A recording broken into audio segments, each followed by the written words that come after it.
Mbak, tapi kalau punya pasangan yang ada trauma kayak gitu, kitanya harus gimana dong? Gimana tuh maksudnya gimana nih? Harus gimana nih? Kayak kita bantu menyembuhkannya kah? Atau menemukan rootsnya, siapa tahu dia nggak sadar kan kenapanya?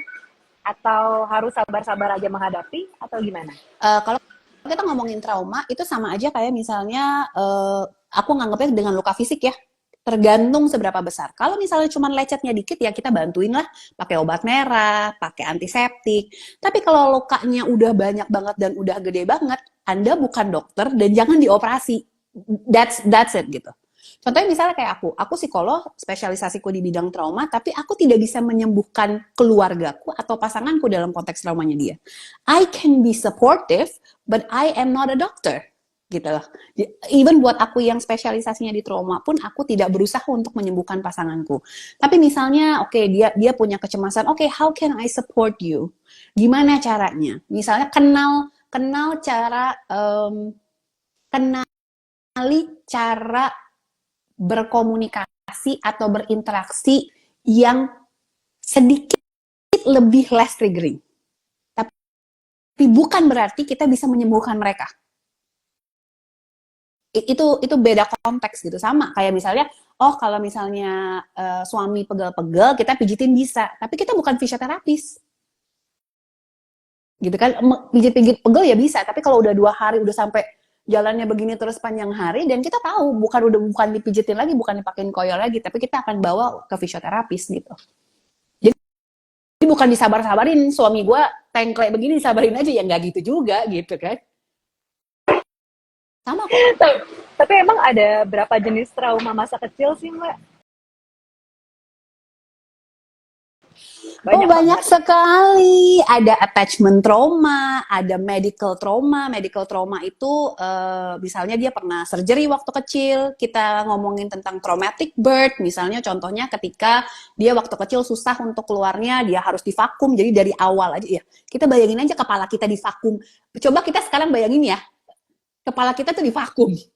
Yang udah gede nih. Apalagi anak yang pada saat itu divakum misalnya.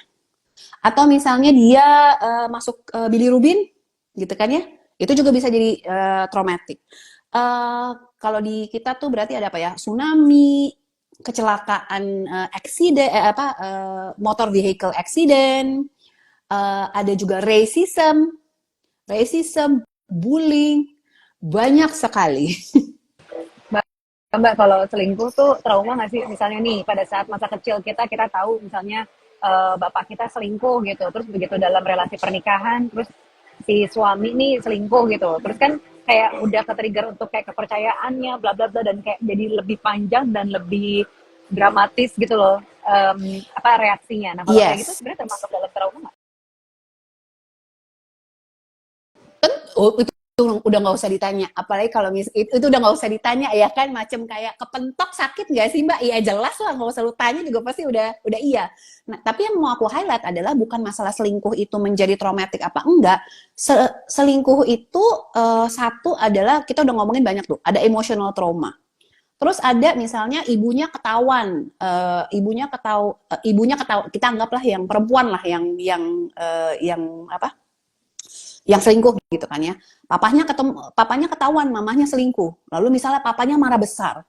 So pertengkaran yang diawali karena sebenarnya isunya perselingkuhan, tapi mereka bertengkar, and I am witnessing another thing. I'm witnessing a violence in home. Jadi nggak cuma masalah perselingkuhannya aja, tapi ngelihat berantemnya. Terus misalnya let's say misalnya akhirnya bercerai gitu ya. Terus anak go through a lot of that. Terus anaknya harus pergi ke papa, pergi ke mama.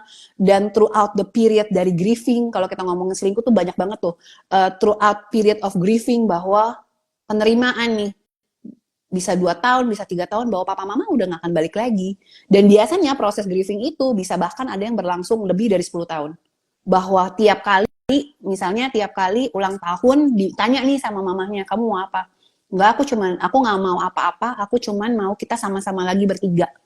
That continue each and every year.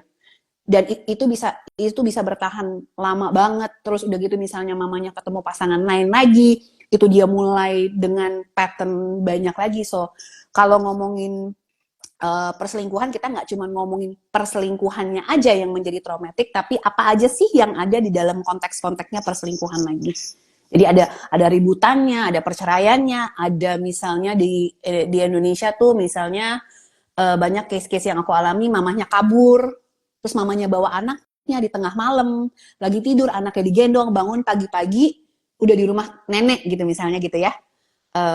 Mungkin aku juga mau bilang nih buat teman-teman, aku ngomongnya kayaknya agak enteng karena aku menangani ini banyak, tapi buat teman-teman yang ngalamin ini semua, kalau memang ini triggering, boleh di pause atau boleh nanti aja gitu baru didengar ketika udah sanggup gitu ya. Jadi misalnya banyak nih klien-klien yang oke, ketahuan papanya udah gini segala macam, udah totonya anaknya lagi tidur, dibawa besok pagi, totonya udah di rumah nenek. Sehari 2 hari di rumah nenek was fine. 3 hari kapan kita pulang? Seminggu ayah mana? 2 minggu kapan kita ketemu ayah? 3-4 minggu kok ayah nggak pernah datang? Then I start the abandonment. Kok ayah nggak pernah datang untuk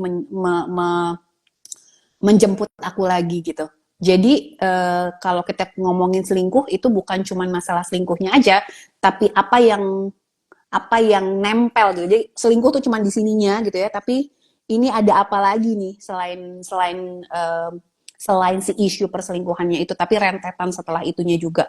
Terus misalnya balik rujuk lagi, atau mungkin orang tuanya itu nggak tahu gimana mesti share kemana, karena kayaknya share ke mertua tuh nggak mungkin, share ke mama sendiri tuh nggak mungkin gitu ya, share ke anaknya. Dan anaknya yang harus menenangkan mamahnya, and all of those kind of things.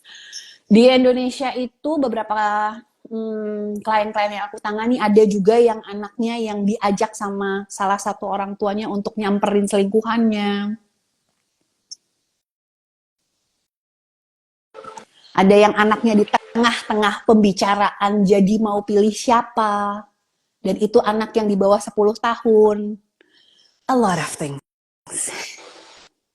Mbak, terus seberapa damage ya untuk si satu orang ini atau bahkan ke dalam relasi pernikahan dia berikutnya gitu, kalau dia membawa baggage segitunya?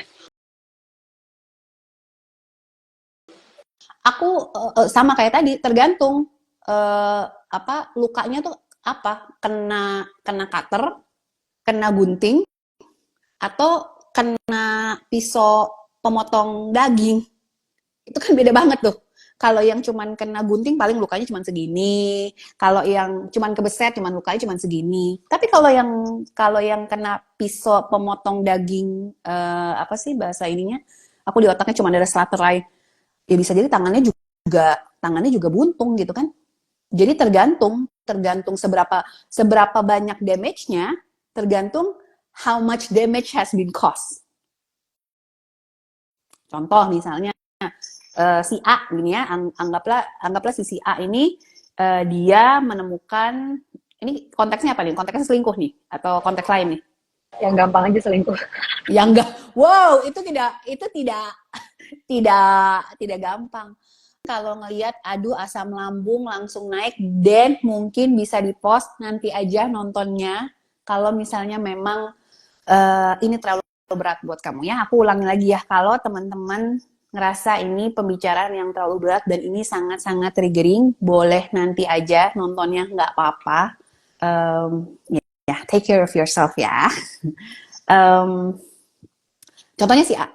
Oke, bapaknya selingkuh misalnya gitu ya.